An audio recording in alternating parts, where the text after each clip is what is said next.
नमस्कार साथियों, मेरा नाम है शुभम और आप देखना शुरू कर चुके हैं ऐतिहासिक किस्से कहानियों से जुड़ा हमारा रोज़ाना का कार्यक्रम द तारीख। आज मैं आपको किस्सा सुनाने जा रहा हूँ एक ऐसे लड़के का जो महज 23 साल का था तो बोला, मम्मी मैं इस देश की पहली जनता कार मारुति बनाऊँगा, और सरकार ने अपनी तिजोरी खोल दी। 28 का हुआ तो बोला, मम्मी मैं इस देश की सारी समस्याओं का हल निकाल दूंगा, और तमाम राज्यों के मंत्री मुख्यमंत्री उसके सामने हाथ बांधकर खड़े हो गए। और 5 बरस बाद जब वो लड़का 33 का हुआ तब 8 राज्यों के मुख्यमंत्री और 250 से ज़्यादा सांसद उसके नाम की कस्में खाते थे, लेकिन एक मनहूस सुबह वो चल बसा। ये कहानी है संजय गांधी की, उनकी मौत की कहानी। संजय गांधी 80 के दशक के वो नेता थे जिनसे देश की राजनीति के बड़े बड़े दिग्गज खौफ खाते थे, और युवाओं में उनकी वही छवि थी जो 50 के दशक में नेहरू की हुआ करती थी। हो भी क्यों ना, वह युवाओं के नेता ही थे। दहेज प्रथा, जनसंख्या नियंत्रण, स्वच्छता जैसे मुद्दों पर वह हर मंच पर अपनी आवाज़ बुलंद करते थे। वे प्रधानमंत्री तो नहीं थे, किंतु परोक्ष रूप से प्रधानमंत्री की शक्तियां उनके पास ही थीं। उस समय प्रधानमंत्री कार्यालय से कम फैसले होते थे, पीएम हाउस से अधिक फैसले होते थे। संजय को इमरजेंसी का डिक्टेटर के रूप में याद किया जाता है, किंतु उनकी सोच देश को इकोनॉमिकल सक्षम करने की भी थी। देश की पहली Suzuki Maruti car plant Bharat में उनके द्वारा ही देश को दिया गया था। बात है जून 1980 के दशक की। देश की प्रधानमंत्री इंदिरा गांधी कुछ ही महीने पहले सत्ता में वापस लौटी थीं।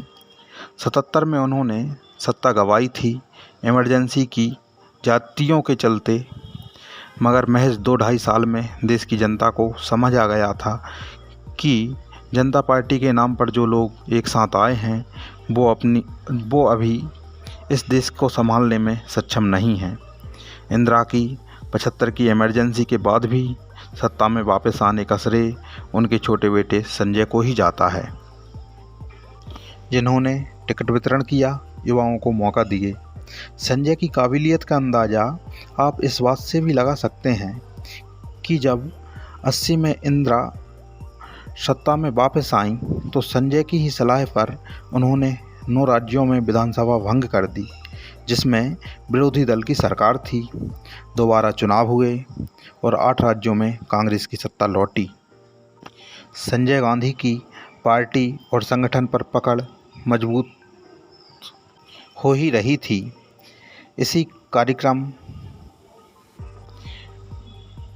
क्रम में मई 1980 में इंदिरा गांधी ने ये ऐलान किया कि उनका छोटा बेटा संजय कांग्रेस का महासचिव भी होगा।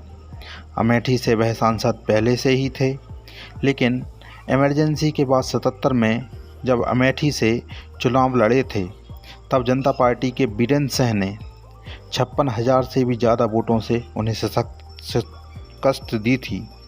ये बात और है कि संजय को 3 बरस बाद ही संजय ने अपना राजनीतिक इंतकाम मिला और वो 50% से भी ज़्यादा वोट पाकर सांसद बने। संजय जिस तरह की सियासत करते थे, उनकी निजी फितरत भी बिल्कुल वैसी ही थी। खतरों से बेपरवाह होकर खेलना, मानो सब कुछ शाश्वत हो। जब वो सफदरगंज रोड पर अपनी मेटाडोर कार चलाते थे तो इस तरीके से कट मारते थे कि तमाम जवान लड़के भी खौफ से शर्मा जाएं। प्लान चलाते वक्त भी इसी किस्म की हरकतें करते थे। यहाँ मुझे एक किस्सा याद आ रहा है इंदिरा गांधी के खास सहयोगी और उस वक्त के चर्चित संत धीरेन्द्र ब्रह्मचारी का। कहा जाता है कि धीरेन्द्र ब्रह्मचारी इंदिरा के योग गुरु भी थे। ये वाक़या है 21 जून का, यानी संजय की मौत से 2 दिन पहले का। धीरेन्द्र ब्रह्मचारी कश्मीर से एक चार्टर्ड प्लेन से वापस आए थे और एयरपोर्ट पर उनकी मुलाकात संजय से हुई। संजय बोले, आइए स्वामी जी, आपको हवा की सैर पर एक बार फिर ले चलें, संजय की स्टाइल में। धीरेंद्र ने कहा, संजय, मैंने तुम्हारी चपलता के किस्से सुने हैं, मुझे बख्श दो। अगले दिन इतवार था। इंदिरा गांधी के एक निजी सलाहकार थे R.K. धवन। इस बार धवन संजय की हवाई यात्रा के प्रलोभन में आ गए। संजय गांधी सफदरगंज एयरपोर्ट पर दिल्ली फ्लाइंग क्लब के एक प्लेन को उड़ाने के लिए निकले तो उनके साथ R.K. धवन भी सवार थे और हवा में चंद मिनट बिताने के बाद जब धवन वापस लौटे तो शाम को उन्होंने कहा, मैडम प्राइम मिनिस्टर, आज के बाद मैं संजय के साथ सवारी नहीं करूंगा। इंदिरा के लिए यह सुनना नया नहीं था।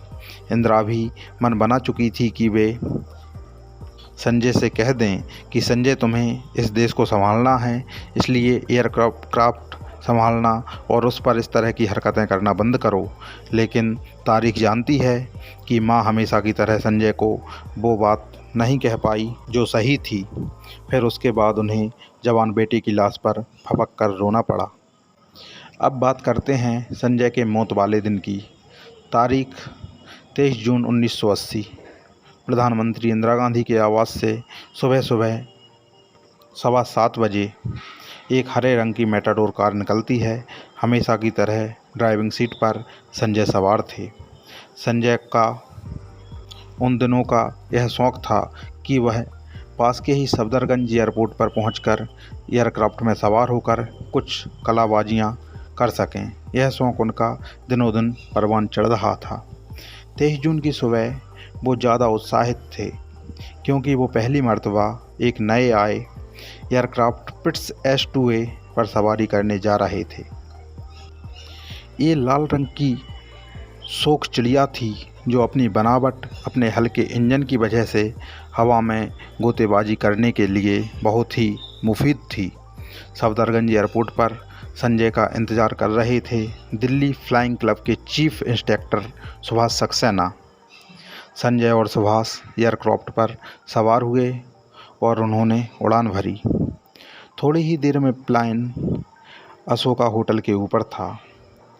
फिर उसने गोल गोल कलाबाजियाँ करना शुरू की, लेकिन कुछ ही मिनट बीतने के बाद प्लेन पर उनका नियंत्रण खत्म हो गया और अजीब सी घड़घड़ाहट के साथ प्लेन रुक गया और आवाज़ें करते हुए नीचे गिर गया। संजय गांधी का एयरक्राफ्ट क्रैश हो चुका था। एक खबर सरकारी एजेंसियों तक पहुंची और 15 मिनट के भीतर ही वहां फायर ब्रिगेड के लोगों एम्बुलेंस को लेकर मौजूद थे। लेकिन एम्बुलेंस की शायद अभी उतनी ज़रूरत नहीं थी क्योंकि एयरक्राफ्ट का मलबा पेड़ों के बीच फंसा था। तमाम शाखाओं को काटा गया और 2 शव बेहद करीने से नीचे उतारे गए। ये लाशें थीं सुभाष सक्सेना और संजय गांधी की। दोनों को एम्बुलेंस से स्ट्रेचर निकालकर लाल कंबल में लपेटकर रख दिया गया और होने लगा इंतज़ार, क्योंकि वे कुछ ही मिनटों में वहाँ देश की सबसे ताकतवर शख्सियत और सबसे बेबस माँ के स्वरूप में सामने आने वाली थीं। इंदिरा गांधी को जैसे ही खबर लगी कि उनके बेटे का एयरक्राफ्ट क्रैश हो गया है, वो अपने सहयोगी R.K. धवन के साथ मौके पर पहुंची। इंदिरा कार से नीचे उतरीं और बेसाख्ता दौड़ने लगीं। अगले ही क्षण उन्हें एहसास हुआ कि वहाँ सैकड़ों की भीड़ खड़ी है और वो सिर्फ माँ इंदिरा को नहीं, प्रधानमंत्री इंदिरा को भी देख रही है। इंदिरा के कदम ठिठक गए। वो पास पहुँची, उन्होंने लाल कंबल हटाया और बेटे को सबको देखकर बिलख कर रोने लगीं। यह पहला एक लौता मौका था जब लोगों ने देश की आयरन लेडी को इस तरीके से भावुक होते देखा था। संजय का शव को 2 दिन के लिए रखा गया। इंतज़ार था उनके बड़े भाई और इंडियन एयरलाइंस के पायलट राजीव गांधी का। राजीव अपनी पत्नी सोनिया और बच्चों राहुल और प्रियंका के साथ इटली में छुट्टियां मना रहे थे। संजय गांधी की पत्नी मेनका गांधी तो मौके पर ही मौजूद थीं, लेकिन मेनका के संभल रहे उनके भाई भी विदेश में थे। उनका इंतज़ार किया गया और 2 रोज़ बाद संजय का अंतिम संस्कार हुआ और उसके साथ ही सियासत में नए सिरे से तमाम आशाएं और प्रत्याशाएं सर उठाने लगीं। अब कांग्रेस का क्या होगा, क्योंकि पिछले कुछ समय में ऐसी व्यवस्थाएं बन गई थीं कि इंदिरा देश के बड़े बड़े मामले और विदेशी मामलात को देखती थीं और संगठन और राज्यों की सियासत पूरी तरह से संजय गांधी के कब्जे में आ चुकी थी। हालिया चुनाव में जिन 8 राज्यों में कांग्रेस जीती थी उसके मुख्यमंत्री भी संजय ने ही चुने थे। यही बात प्रदेश अध्यक्षों पर भी लागू थी। तो अब सवाल ये था कि संजय के बाद कौन, क्या उनकी पत्नी मेनका गांधी या उनके बड़े भाई राजीव? हम सब जानते हैं कि इसका जवाब राजीव ही हैं, जिन्हें इंदिरा ने अपनी सियासत की बागडोर सौंपी। इसके बावजूद भी कि राजीव को सियासत में कतई भी लगाव नहीं था और इसी वादे के साथ उन्होंने सोनिया गांधी से शादी भी की थी, लेकिन एक माँ की बेबस पुकार के आगे एक पत्नी की दी हुई कसम नहीं चली। संजय गांधी को बार बार इमरजेंसी के खलनायक के तौर पर भी पेश किया जाता है। कुछ लोग उन्हें यूं भी याद करते हैं कि अगर संजय आज होते तो यह देश कब का अनुशासन के हाईवे पर चलकर तरक्की कर चुका होता, क्योंकि संजय अपनी मां की तरह समाजवाद की बीन बजाने में यकीन नहीं करते थे।